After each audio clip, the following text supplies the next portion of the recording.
Hello guys, hi అందరికీ. నా పేరు Gopal. Welcome to my channel. ఈరోజు 2025లో యూకేలో మారిన ఇమిగ్రేషన్ రూల్స్ గురించి తెలుసుకుందాం.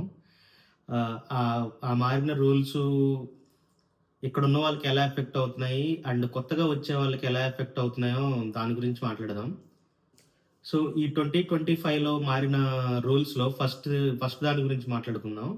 అదేంటంటే skilled worker visa occupation list. ఇది ఏంటంటే ఏదైనా జాబ్కి వీసాకి ఎలిజిబుల్ అయితే ఆ జాబ్ కన్నా ఒక లిస్ట్ ఉంటుంది. ఆ లిస్ట్లో నుంచి చాలా వాటికి జాబ్స్ తీసేశారు.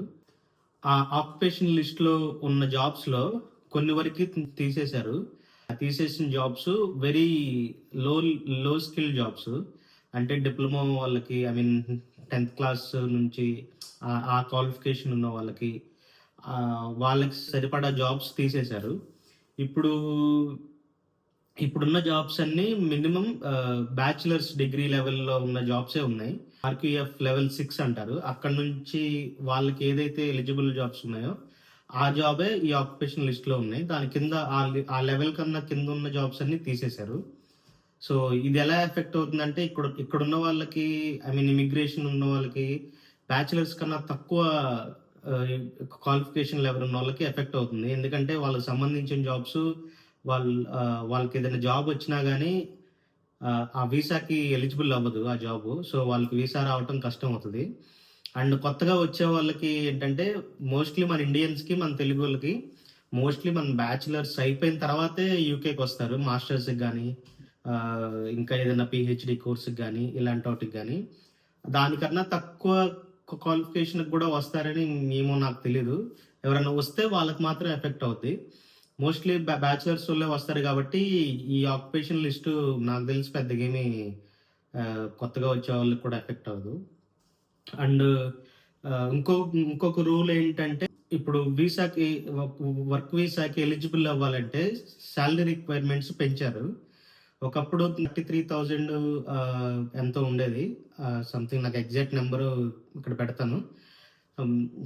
33,000 సంథింగ్ ఉన్న శాలరీ రిక్వైర్మెంట్ని, ఆ థ్రెషోల్డ్ని 41 దాకా పెంచారు ఇప్పుడు. సో ఒకప్పుడు నువ్వు వీసాకి ఎలిజిబుల్ అవ్వాలంటే వర్క్ వీసాకి నీకు వచ్చే జాబ్కి 33,000 శాలరీ థ్రెషోల్డ్ ఉంటే చాలు, నువ్వు ఎలిజిబుల్ అయిపోతావు. బట్ ఇప్పుడు అలా కాదు, ఇప్పుడు 41,000 ఉండాలి. సో ఏంటంటే నీకు ఆ జాబ్ స్కిల్ పెరిగిందనమాట. నీకు హై స్కిల్ జాబ్ అయితే శాలరీ ఎక్కువ ఉంటుంది. సో నువ్వు హై స్కిల్ జాబ్ తెచ్చుకోగలగాలి వీసాకి ఎలిజిబుల్ అవ్వాలంటే. సో అదొకటి మారింది. అది ఇక్కడ ఉన్న వాళ్ళకి అండ్ కొత్తగా వచ్చే వాళ్ళకి కూడా చాలా ఎఫెక్ట్ అవుతుంది. మనం మాస్టర్స్ కంప్లీట్ చేసుకొని మనం మంచి జాబ్స్ తెచ్చుకుంటే ఆ శాలరీ రిక్వైర్మెంట్ని మనం బీట్ చేయగలిగితే ఈజీగానే ఉంటుంది. బట్ ఎంతో కొంత ఎఫెక్ట్ అయితే ఉంది.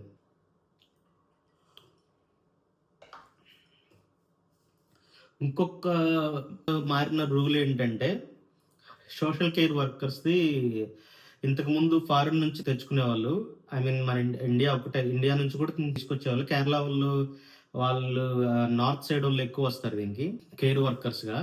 ఇప్పుడు ఏ ఫారిన్ కంట్రీకి మన ఇండియా వాళ్ళు వస్తారు అండ్ నైజీరియన్స్ ఇలా చాలా మంది ఫారిన్ కంట్రీస్ నుంచి ఈ కేర్ వర్కర్స్ జాబ్స్లో వస్తారు. సో ఇప్పుడు ఏ ఫారిన్ కంట్రీ నుంచి కేర్ వర్కర్స్ని తీసుకోవడం అనేది ఆపేశారు. సో వాళ్ళని ఫారిన్ నుంచి రిక్రూట్ చేసుకోవడం అనేది ఫుల్గా ఆపేశారు, ఇమిగ్రేషన్ కట్ చేయడానికి. సో అదొక రూల్, అది కొత్తగా మారిన ఒక రూలు. దీనివల్ల కొంచెం ఎఫెక్ట్ అవుతుంది. కేర్ వర్కర్స్గా వద్దాం అనుకునే వాళ్ళకి ఇది చాలా ఎఫెక్ట్ అవుతుంది. ఇక్కడ ఉన్న వాళ్ళకి, ఇక్కడ ఆల్రెడీ ఉండి కేర్ హోమ్లో జాబ్ చేసే వాళ్ళకి మేబీ ఏం ఎఫెక్ట్ అవ్వకపోవచ్చు, వాళ్ళు ఆల్రెడీ అక్కడ ఉండిపోయారు కాబట్టి. బట్ కొత్తగా వచ్చే వాళ్ళకి మాత్రం ఇది చాలా ఎఫెక్ట్ అవుద్ది. అండ్ థర్డ్ రూల్ ఏంటంటే PHW, post study work visa. ఇది 2 years ఉండేది. నీ కోర్స్ ఎంత అయితే ఉందో, ఫర్ సపోజ్ నీ కోర్స్ 1 year ఉంటే ఆ 1 year ప్లస్ 2 years వస్తుంది. ఫర్ సపోజ్ నీ కోర్స్ 2 years ఉంటే ఆ 2 years ప్లస్ 2 years వస్తుంది. So course plus 2 years. ఈ వీసాని 2 years నుంచి 18 monthsకి చేశారు. ఇది కొత్తగా వచ్చే వాళ్ళకి, స్టూడెంట్స్కి బాగా ఎఫెక్ట్ అవుతది. ఎందుకంటే 2 ఇయర్స్ ఉంటే నీకెక్కువ టైం ఉంటది. నీ జాబ్ ఎతుక్కోవడానికన్నా, నీ వీసా హెచ్‌డబ్ల్యూ నుంచి మళ్ళీ వర్క్ వీసాకి మారాలన్నా నీకు ఎనఫ్ టైం ఉంటుంది. బట్ ఆ టైం కొంచెం తగ్గింది. సో, మీరు ఎక్కువ అలర్ట్‌గా ఉండాలి. స్టార్టింగ్‌గా మీ కోర్స్ అవ్వగానే వెంటనే జాబ్స్‌కి అప్లై చేసుకునేలా ఉండాలి. యాస్ సూన్ యాస్ పాసిబుల్ మీరు స్టూడెంట్ వీసా నుంచి వర్క్ వీసాకి మారిపోయేలా ఉండాలి. ఎందుకంటే టైం కొంచెం తగ్గింది కాబట్టి. ఇది ఇది స్టూడెంట్స్ మీద ఎక్కువ ఎఫెక్ట్ అవుతది. సో, నెక్స్ట్ ఏంటంటే ఇంగ్లీష్ లాంగ్వేజ్ రూల్స్ మార్చారు. అంటే ఒకప్పుడు ఇప్పుడు ఎవరైతే వస్తున్నారో ఫర్ సపోజ్ స్టూడెంట్ గానీ, లేదన్నా వేరే జాబ్ వీసాకి గానీ, ఎవరైతే మెయిన్ అప్లికెంట్ ఉన్నారో యూకేకి వీసా మీద వచ్చే వాళ్ళకి ఇంగ్లీష్ లాంగ్వేజ్ రిక్వైర్మెంట్స్ ఉండేవి. వాళ్ళు ఐఎల్టీఎస్ గానీ, లేదా టోఫెల్ గానీ, ఇంకా ఇలాంటి ఇంగ్లీష్ టెస్ట్‌లున్నాయి. అవి రాసి కొన్ని మాడ్యూల్స్ ఉంటాయి. ఆ మాడ్యూల్ అన్నిట్లో 6 బ్యాండ్ వస్తే నీకు యాక్సెప్ట్ చేస్తారు ఇక్కడ యూకే వాళ్ళు. సో, ఇప్పుడు ఆ ఇంగ్లీష్ లాంగ్వేజ్ రిక్వైర్మెంట్‌ని డిపెండెంట్స్‌కి గూడా తీసుకొచ్చారు. అంతకుముందు డిపెండెంట్స్‌కి ఏమి ఉండేవి గాదు. జస్ట్ మెయిన్ అప్లికెంట్‌కి వీసా వచ్చేస్తే వెంటనే మనం డిపెండెంట్స్‌గా ఏసుకోవచ్చు. ఇంగ్లీష్ లాంగ్వేజ్ ఇలాంటివి ఏమి ఉండవు. బట్ ఇప్పుడు డిపెండెంట్స్‌కి గూడా ఆ ఇంగ్లీష్ రిక్వైర్మెంట్ పెట్టారు. వాళ్ళు గూడా ఇంగ్లీష్ మాట్లాడాలి. వాళ్ళు గూడా ఎగ్జామ్ ఇవ్వాలి అని జెప్పేసి. అదొక అది కొంచెం కష్టమైన రూలే. ఆహ్, కొత్తగా వచ్చే వాళ్ళకి డిపెండెంట్స్ గూడా అది ఇవ్వాల్సొచ్చిద్ది. ఆహ్, ఆహ్, ఇంగ్లీష్ ఆల్రెడీ మాట్లాడుతూ అలవాటైన వాళ్ళకి ఈజీ గానీ, కొత్తగా ఇంగ్లీష్ అప్పుడే కోచింగ్ తీసుకోవాలి, లేదా లాంగ్వేజ్ టెస్ట్ ఇవ్వాలి. ఇలాంటి వాటికి కొంచెం ఇబ్బందవుతుంది. సో, ఇది గూడా కొంచెం ఎఫెక్టెడ్ రూలే. ఇంకోటి మారిన రూల్ ఏంటంటే, ఇది మార్చారు. ఇదేంటంటే వీసా ఫీజెస్ చాలా పెంచేశారు. ఒకప్పుడు ఇంత ఫీజెస్ ఉండేవి గాదు. ఇప్పుడు చాలా ఎక్కువైపోయాయి ఫీజెస్. ఈ రూల్స్ అన్నీ ఇమిగ్రేషన్ కట్ చేయటానికే చేస్తున్నారు. ఈ రూల్ వీసా ఫీజులు ఇప్పుడు చాలా పెరిగిపోయాయి. ఎన్‌హెచ్‌ఎస్ ఫీజు పెరిగిపోయింది. వీసా అప్లికేషన్ ఫీజు పెరిగిపోయింది. ఆహ్, ఆ తర్వాత ప్రియారిటీస్ సర్వీసెస్ ఉంటాయి గదా! ఆ సర్వీసెస్ ఫీజులు పెరిగిపోయాయి. వీసా అప్లై చేసుకునే వాళ్ళకి అంతకు ముందు కన్నా ఇప్పుడు కొంచెం ఎక్స్‌పెన్సివ్ అవుద్ది.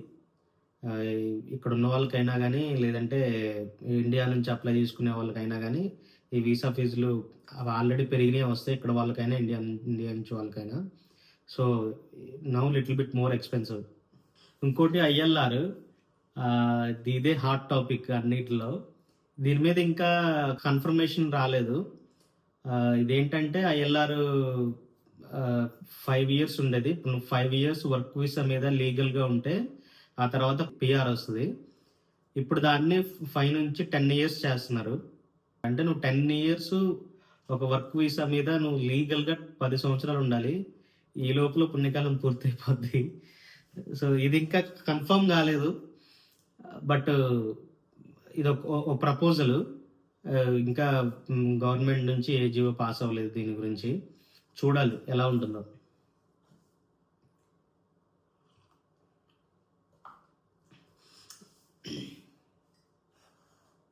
ఇంకోటేంటంటే, ఇక్కడ గూడా యూఎస్ లాగా ఇమిగ్రేషన్ మీద చాలా రూల్స్, కొత్త కొత్త రూల్స్ వస్తున్నాయి.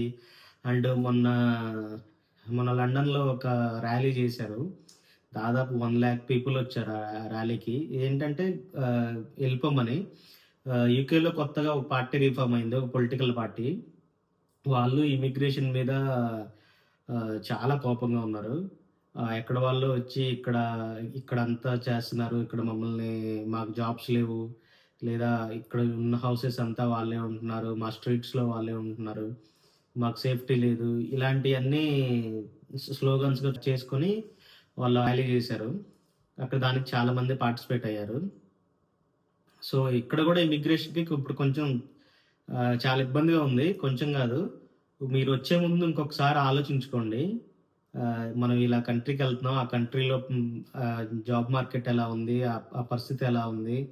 అసలు యాస్ ఎ ఇమిగ్రెంట్‌గా అలాంటి కంట్రీకెళ్ళటం కరెక్టేనా? కాదా? అని ఇంకొకసారి ఆలోచించుకొని రండి వచ్చే ముందు. అండ్ ఇయన్నీ ఇలా ఉంటే నేనుండేది స్కాట్లాండ్‌లో. సో, యూకే అంటే Scotland, England, Wales, Northern Ireland. ఈ 4 కలిసి యునైటెడ్ కింగ్‌డమ్ ఉంటది. బట్ ఇప్పుడు ఇంగ్లాండ్ గానీ సారీ స్కాట్లాండ్ గానీ, వేల్స్ గానీ, నార్తర్న్ ఐర్లాండ్ గానీ వీళ్ళు ముగ్గురు ఏదన్నా జీవో పాస్ చేయాలంటే మెయిన్ ఇంగ్లాండ్ ఉంటది. ఆ ప్రైమ్ మినిస్టరే ఈ కంట్రీస్‌లో గూడా ఏదన్నా జీవో పాస్ చేయాలంటే అతనే పాస్ చేయాలి. ఈళ్ళు ప్రపోజల్స్ ఇస్తారు. ఇక్కడ పొలిటికల్ పార్టీస్ వీళ్ళవే ఉంటాయి. కానీ మెయిన్ డెసిషన్, ఫైనల్ డెసిషన్ మాత్రం ఇంగ్లాండ్ నుంచి వస్తది. సో, ఇవన్నీ ఇలా ఉంటే స్కాట్లాండ్ ఏమంటుందంటే, స్కాట్లాండ్ ఇంగ్లాండ్ నుంచి బయటకొచ్చేయాలని చూస్తుంది. ఐ మీన్ యూకే నుంచి బయటకొచ్చేయాలని చూస్తుంది. నాకు రీసెంట్‌గా ఒక ఫ్లయర్ వచ్చింది. అదేంటంటే మీరు దాంట్లో క్వెషన్స్ ఉన్నాయి స్కాట్లాండ్ గురించి. ఏంటి మీరు స్కాట్లాండ్‌ని యూకేలోనే ఉండాలనుకుంటున్నారా? లేదంటే మళ్ళీ బ్యాక్ టు యూరప్, అంతకుముందు యూరప్‌లో ఉండేది కదా! లేదంటే బ్యాక్ టు యూరప్‌లో కలిసిపోవాలనుకుంటున్నారా? మీరేమనుకుంటున్నారు అని చెప్పేసి యెస్ ఆర్ నో అని చెప్పేసి కొన్ని ఆప్షన్స్ వచ్చినాయి. అలాగే ఒకవేళ స్కాట్లాండ్ బయటకొస్తే స్కాట్లాండ్ ఇండిపెండెంట్ కంట్రీగా ఉండాలనుకుంటున్నారా?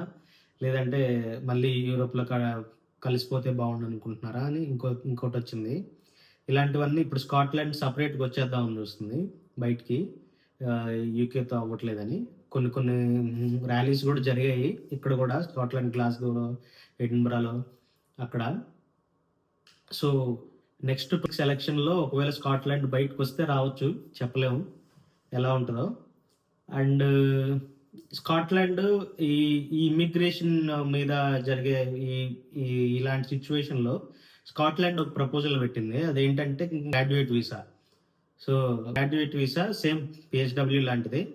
ఇక్కడ స్కాట్లాండ్ యూనివర్సిటీలో ఎవరైతే చదువుకొని ఉంటారో వాళ్ళకి 2 ఇయర్స్ సేమ్ పీహెచ్‌డబ్ల్యూ లాంటిది 2 ఇయర్స్ స్కాటిష్ గ్రాడ్యుయేట్ వీసా అని వాళ్ళు ప్రపోజల్ చేశారు. అది ఇస్తే బావుంటది. ఆ తర్వాత వాళ్ళు ఆ 2 ఇయర్స్ పీరియడ్‌లో వాళ్ళు జాబ్స్ చూసుకొని ఆ తర్వాత లీగల్ వర్క్ వీసాకి మారిపోవచ్చు అని చెప్పేసి స్కాట్లాండ్ ఈ వీసా రూట్ ప్రపోజల్ చేసింది. బట్ అది కూడా ఇంకా ఫైనలైజ్ అవ్వలేదు. జస్ట్ ప్రపోజల్ అంతే. ఫైనలైజ్ ఇంగ్లాండ్ నుంచి రావాలి. అది ఎప్పుడొస్తదో తెలీదు. ఇప్పుడు ఇంత ఇమిగ్రేషన్ నడిచేది యూకేలో ఇంత సిట్యుయేషన్ అవుతుంది కదా! So, most of the immigrants లండన్‌లోనే ఉంటారు. ఆ లండన్ చుట్టుపక్కల ఇంగ్లాండ్‌లోనే ఉంటారు మోస్ట్ ఆఫ్ ది ఇమిగ్రెంట్స్. స్కాట్లాండ్‌లో, వేల్స్‌లో, నార్తర్న్ ఐర్లాండ్‌లో అసలెవరు పెద్దగా ఉండరు. చాలా ఒక వెరీ లో పర్సెంటేజ్ ఉంటారు అక్కడ ఇమిగ్రెంట్స్.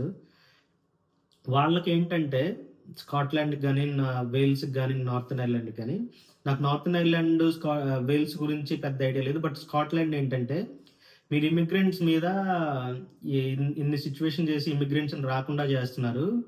బట్ ఇమిగ్రెంట్స్ ఉన్నదంతా లండన్ దగ్గరే ఉన్నారు. మీకు ఇబ్బంది కావచ్చు. బట్ ఇక్కడ స్కాట్లాండ్‌లో ఏంటంటే వాళ్ళకి వర్కర్స్ లేరు పెద్దగా. వాళ్ళకి జాబ్స్ అన్నీ ఓపెన్ ఉన్నాయి. స్కాట్లాండ్‌లో వర్కర్స్ లేరు. ఇమిగ్రెంట్స్ వస్తేనే స్కాట్లాండ్ గాని కొంచెం స్టేబుల్‌గా ఉంటది. మా దగ్గర మీ ఫారెన్ నుంచి మేము వర్కర్స్‌ని వెల్కమ్ చేయకపోతే మాకు స్కాట్లాండ్ స్టేబుల్‌గా ఉండదు అని చెప్పేసి స్కాట్లాండ్ ఫీల్ అవుతున్నారు. సో, అందుకే స్కాట్లాండ్ బయటకొద్దాం అనుకునేది. వీసా రూట్ కూడా వాళ్ళు ప్రపోజల్ చేసింది అందుకే. సో, హోప్‌ఫుల్లీ చూడాలి ఏమవుతదో. ఒకవేళ స్కాట్లాండ్ బయటకొస్తే అయితే యూరోప్‌లో కలుస్తది. లేదా ఇండిపెండెంట్ కంట్రీగా ఉంటది. సెపరేట్ కంట్రీ లాగా. చూడాలి ఎలా ఉంటుందో. Hopefully let's see how it will be. And ఈ వీడియోకింతే నాకు మంచి ఇన్ఫర్మేషనే ఇచ్చానని నేను అనుకుంటున్నాను. సో, మీకు ఇన్ఫర్మేషన్ నచ్చితే మీ వాళ్ళకి షేర్ చేయండి. కొత్తగా వచ్చే వాళ్ళకి, యూకేకి కొత్తగా వచ్చే వాళ్ళకి. అండ్ లైక్ చేయండి, సబ్స్క్రైబ్ చేయండి. ఇలాంటి కంటెంట్ ఇంకా దీని మీద కామెంట్ పెట్టండి. మీకు ఎలా అనిపించిందో, ఏదన్నా మిస్టేక్స్ ఉన్నా కానీ కామెంట్ పెట్టండి. నేను I'm accepting all my mistakes. ఇంకా మీకు యూకేలో ఎలాంటి కంటెంట్ కావాలి, లేదంటే ఈ పర్టిక్యులర్ దాని మీద వీడియో చేయండి అంటే నేను దాని గురించి వీడియో చేస్తాను. So, leave your comments and see you in the next videos. Thank you so much.